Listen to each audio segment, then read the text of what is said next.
अनि के यो सम्पत्ति अहिले मन्त्री प्रधानमन्त्री बनिसकिसकेपछि किनेका सम्पत्ति हुन् र कसैका पैतृक सम्पत्तिहरू हुँदैनन्, कसैले राखेका हुँदैनन्।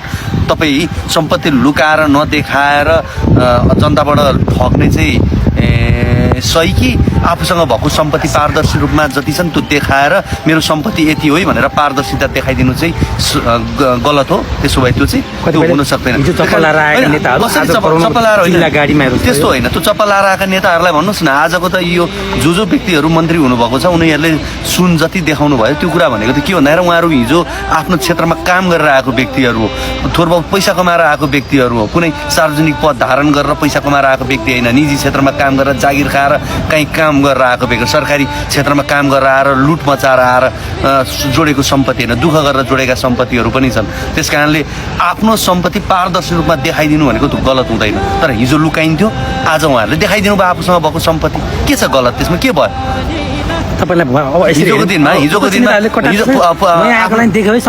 आमा बुवाका पालामा किनेका सुनहरू जति बेला